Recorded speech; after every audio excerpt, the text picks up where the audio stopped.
welcome and congratulations on the premiere of Archies, which just Thank you. launched yesterday on Netflix. So all of you who haven't caught it, this is a great thing to do tonight. How are you feeling? Mixed because you don't, like the minute you release till the Monday, you don't really know. So it's like a bit of a mixed feeling, but it's over. There's one thing gone, one thing out in the universe. So there's a sense of relief, there's a sense of relax with that. But there's also a little anxiety as to, I hope people watch it. I mean, the initial reviews have been really good, so fingers crossed. Now, which character of Archies do you identify with? That depends on the day. Okay, today. Like today, I would say I'm a little harrowed and stretched. So I would say today I'm a bit I'm conflicted. So I'm Archie. Archie is always in conflict. What are you mostly? Archie?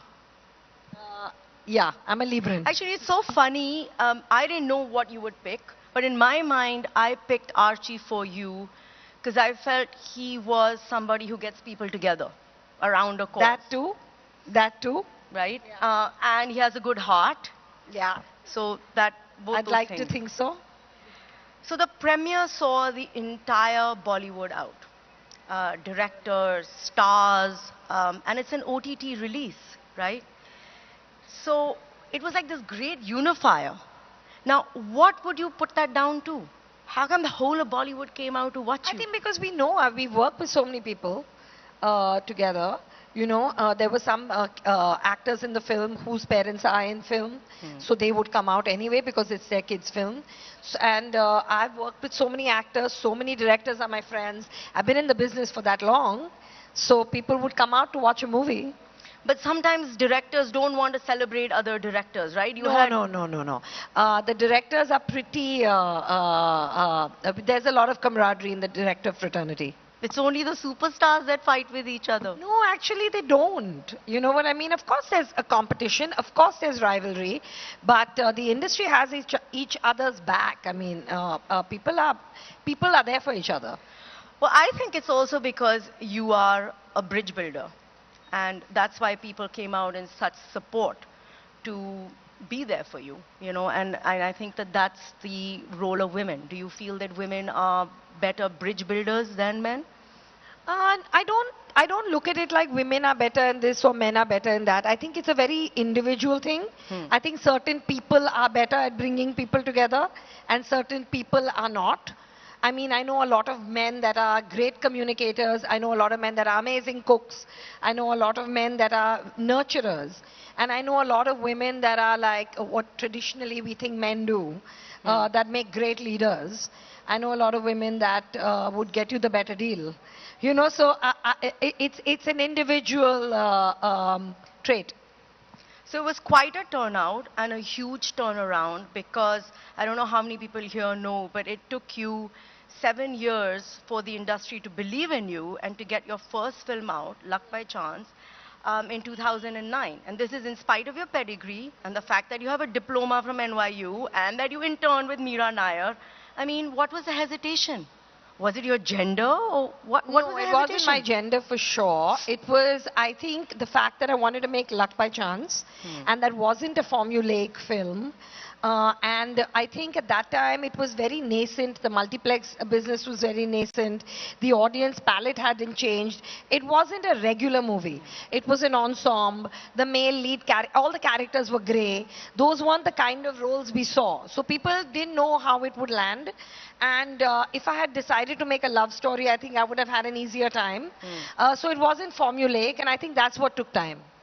So tell us a little bit about how were you able to sell a new idea completely out of formula finally? How did you manage that? Finally, what happened was there were a couple of people that said yes to it, like Hrithik Roshan. He said yes to doing Zafar. Mr. Rishi Kapoor said yes to playing Romy Rawley. So eventually, Farhan said yes to the lead. After 6 people, I went to him. So I said eventually, like very nice big brother support. I said eventually when actors said yes, let's do it. I mean, the funding came through. Yeah. So how did you battle that period of rejection, right? What is your advice to other women out here who may have a dream and then, are getting the big no's? How do you stick to the I plan? mean, at least in my business, it's the rejection is part of it. It's par for the course. So when you start out, the struggle to get there, whoever you are, you could be an amazing, you could get your first break immediately, but that doesn't mean you're going to be liked. That doesn't mean your film will be successful. That doesn't mean you're validated by the audience. On some stage or the other, you are going to face rejection. You could be a superstar for 10 years, and then for the next 5 years, your films are rejected. At some stage in this business, you are rejected. So it needs to be water off a duck's back, or you are not surviving. So yes, of course, you get your moods, you can stay home, you can cry, you can do your self-help, you can do meditate, you do whatever it takes. Get up, get back on the horse. There's no other way. So is this something that you knew because you were part of a sort of family where films were being made, and so you kind of saw the rejection and it was discussed at the dinner table, so you thought maybe Yeah. you're more immune to it? No, you're right. You do realize that this comes and goes, and it's ephemeral, yeah. It's like they're not there. It's transient, you know. You have a hit today, you don't have a hit tomorrow. It is. So you know that it still hurts as hell. I mean, you're not going to pretend it doesn't matter, but you can cope with it. You know how to deal with it. You know that you have to move on. A movie can't shut you down. That's all. One failure can't shut you down. Because one of the other things that comes out in research related to women is that a lot of women with one rejection suffer imposter syndrome, self-doubt. Like, oh, it must be me, right? I haven't got it right. No, but I have felt sometimes that when my film has done well.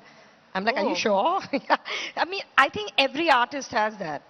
I know men that have imposter syndrome. I mean, we've discussed it.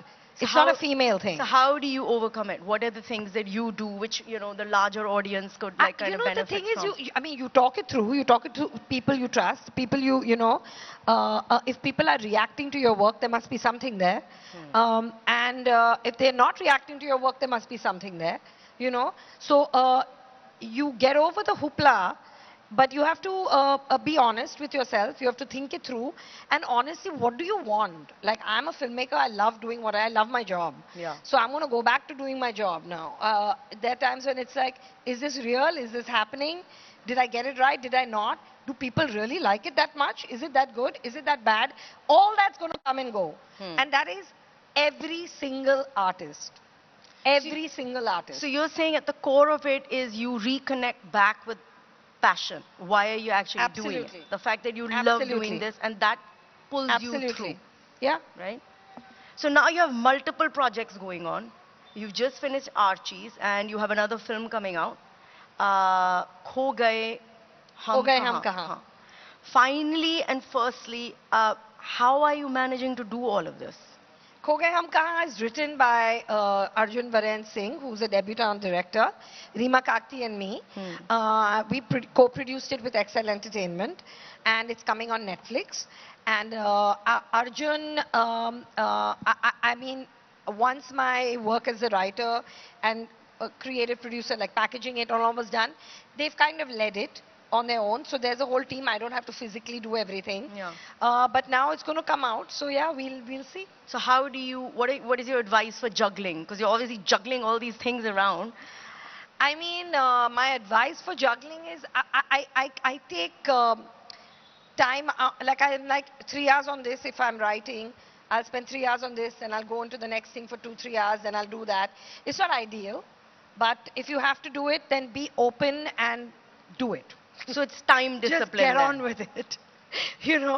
It's not ideal, but if you have to do it, you have to do it. So it's time discipline then. Do you have somebody managing your time or are you pretty good at it yourself? I do manage some of my time, and then there's that lady sitting there, Nahid, who rules my life, who runs my life. She rules your life, Yeah. not the watch. No. So what are the things that you do for yourself then? Because I mean, to be able to do multiple things, you have to be able to reconnect to yourself. Yeah, I hang with my dogs. Yes, I'm a very early bird. I wake up very That's early. not euphemism for some people that you think No, are. no. They're real No, dogs. no, my real dogs. I hang Okay. with my dogs. That's like the most relaxing thing. I wake up early. I'm an early riser. So those 2 hours, I wake up by 5:36. So those 2 hours in the day are just me. And that's very key. So either if I'm doing yoga, or I'm just reading, or sometimes I just do nothing, or sometimes I catch up on something I haven't watched. But that early morning where there's no one awake is my time. So I believe the dogs also travel with you on set. Well, they came to Uti, yes. They I came. was there for 4 months. Yeah, I can't leave my dogs. And did in Dil Dhadakne Do, is that your dog? No, that's not my dog. That's an act. He's an actor. Okay, so what is the breed of your dogs? I've got beagles. Okay, so small, so they can travel Yeah, they're back and forth. mid-size. Yeah. So I think that this is quite a high point, right? You've got a film that's just released on OTT, you've got another one coming out, it's been a pretty good year. What would be your advice from the high point? Because we kind of talked about what it was like when you had big no's and rejections. Now you are a celebrated director. You don't have to do anything. You choose what you want to do. Yeah. You choose who you want to work with, right? So what is your advice to women from a high point? Well, like, what are the things that you did right? What would you like to say to, thought leaders, CEOs sitting here?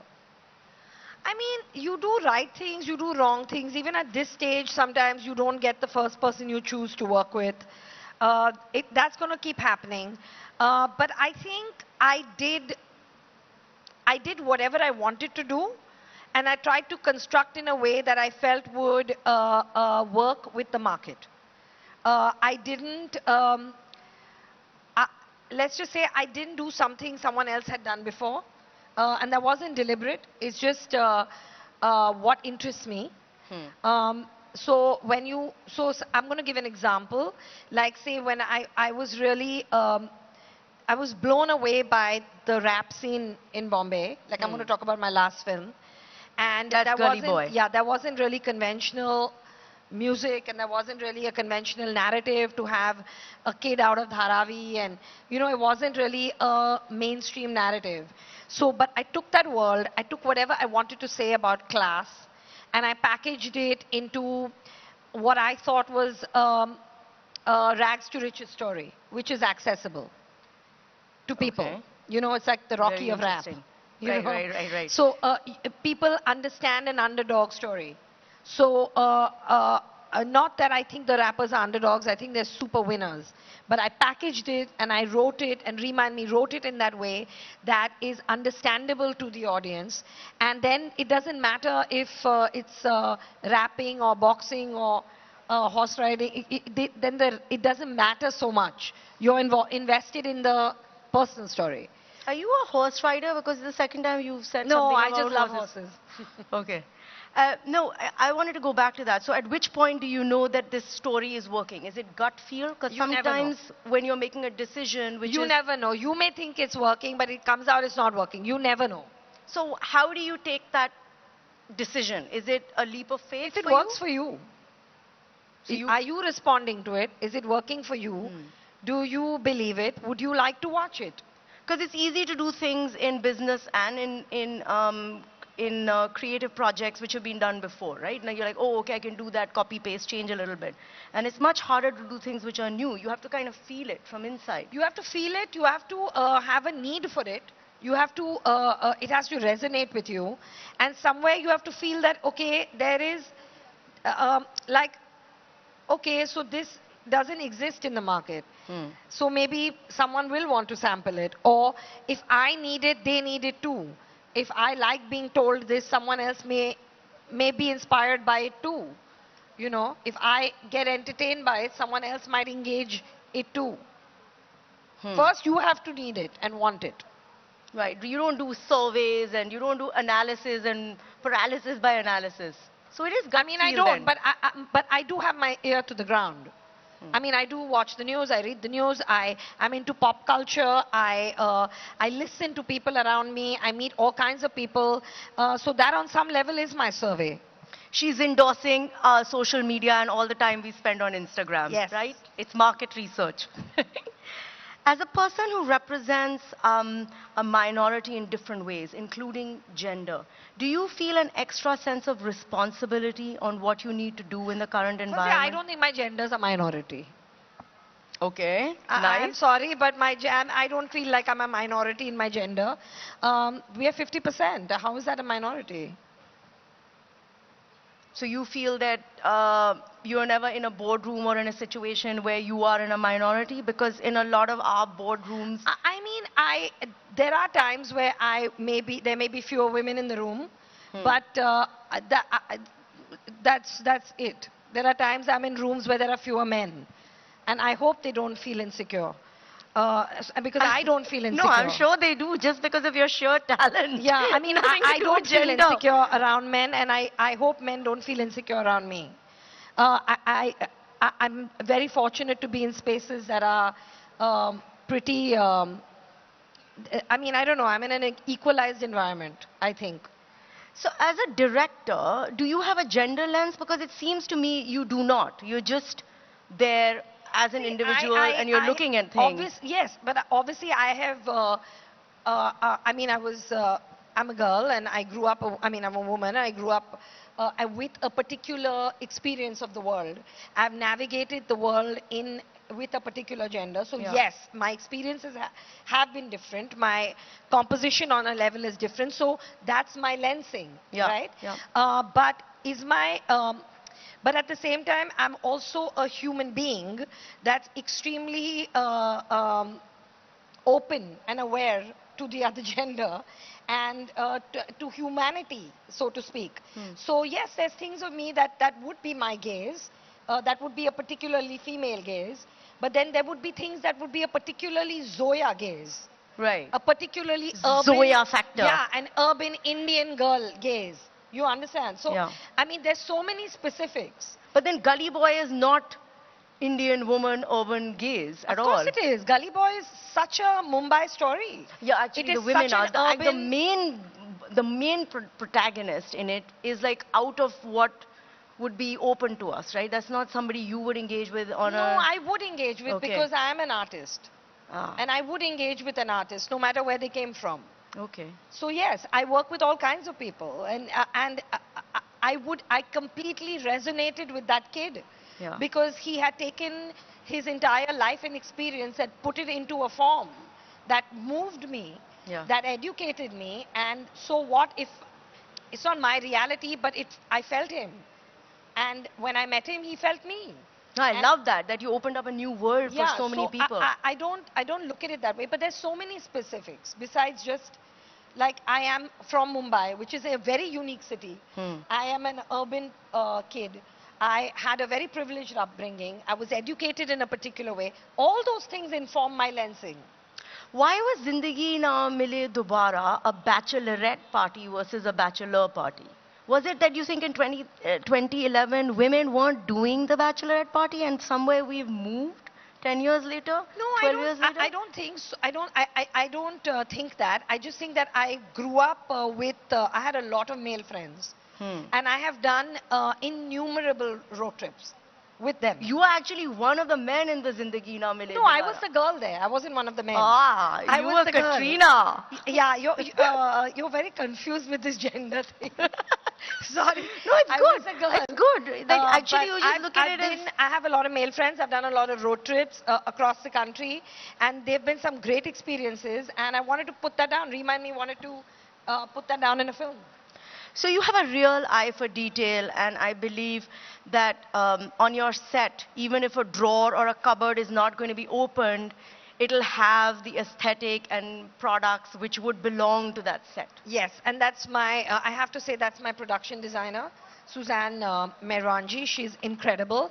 And she just believes that if you're working on a set, then everything should be accessible on the set for the director and the actors. So if they are in a bedroom, then there'll be the alarm clock and the clock will work. Then you can open the drawer and there'll be things that character would have in the bedside. The desk will have things. So you can play with them, you can use them. It feels alive. Is that one of your superpowers, your attention to detail? But yes, I mean, yeah, I like details. Details make everything. So are you very bossy on sets then? No, I'm not bossy, I'm the boss. I The like difference. that. There's a difference. So I believe you're also very calm on set, right? Yes. And there's a lot going on a set for people who don't know. Maybe at a time, 200 people need to sync together to give you that perfect shot. So how do you maintain that calm? I like my environment to be peaceful. I think people do the best work because we are doing a creative job and it's a high stress job. It's a high stakes job. There's a lot of money involved. Time is money. And I think people work in an environment where there's peace. We are also making entertainment. We're making Yeah. art. Yeah. And people need to enjoy what they do. And I'm very lucky to work with people that are really masters in their game. And they come in there. So you don't want to create a situation which is stressful for people. I don't like people operating under stress. And I don't want people to be scared of me. I don't like that feeling. It's a very collaborative art. And I won't get the best out of them if I am in a bad mood. Do you think that you're able to also maintain your calm because you have a professional and personal crew that you have worked with for so long? And, there's a very closely knit team. Yes, that is true. I have a certain amount of key people that I work with regularly, and it's family now. There is a sync, like with, say, Suzanne Mervanji, who's my production designer. This is my third feature film with her. So we do have a complete, there is a tuning already set, and there's a comfort level, there's a trust that's formed. But having said that, I also work with new people on each film. Right. But they come in there, and I think we kind of break the ice before we get into it. And once you're prepped and you know we kind of figure each other's personality out, then it's okay. So how do you inspire that mix of loyalty and getting new people in and not causing insecurity in your, old team? Because Uh, a lot of us have to deal with that, right? No, I think there's something really underrated is just be kind, just be nice to people. You know, it goes a long way. Just even if you want to, even if you don't want something, just speak to people nicely.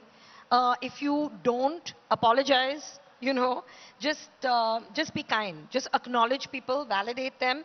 If you screw up, just say sorry. It matters, even if it's like the lowest assistant in your team that you snapped at, apologize.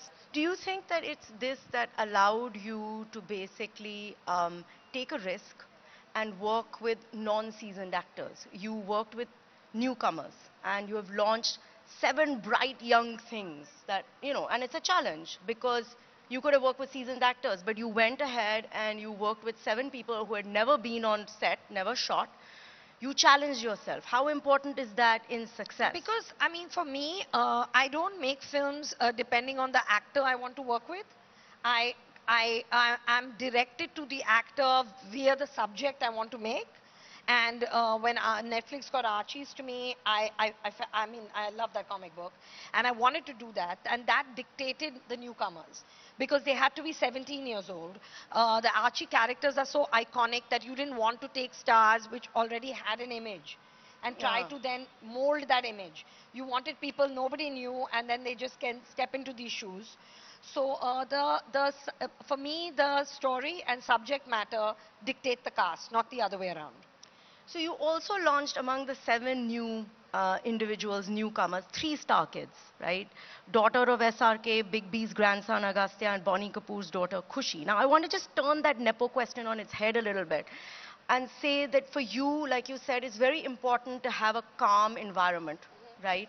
So in a sense, you were taking a little bit more of a risk because here you were taking in star kids and you could possibly have the scepter of star mom, star dad, star grandmom, star granddads, like kind of interfering. Did you fear that?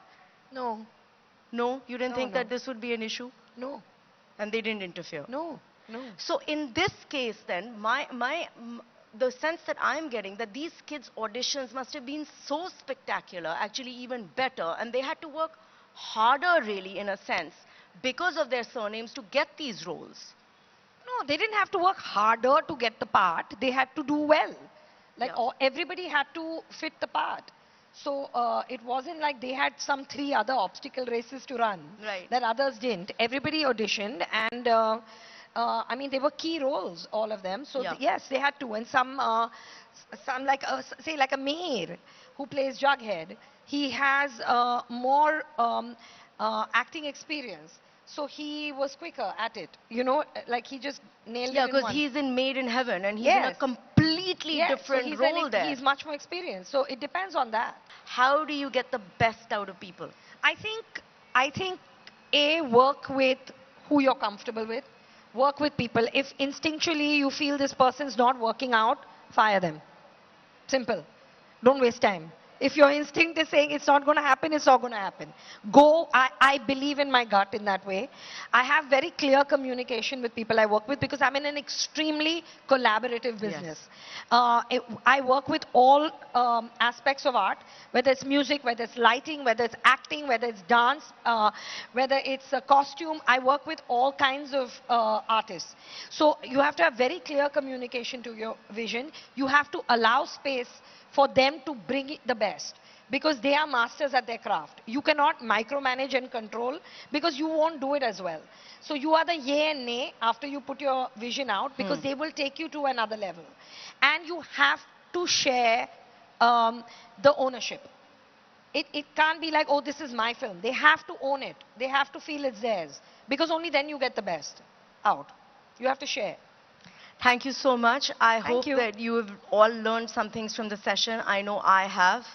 I think kindness is a good one. And I think just keeping it simple. Like, don't overcomplicate it. It is head and heart. Feel it in the gut. Be kind to people and share the limelight. Not make it all about you. Right? And it has to resonate. Thank you very much, Zoya. Thank you. Thank you for inviting me. Thank you.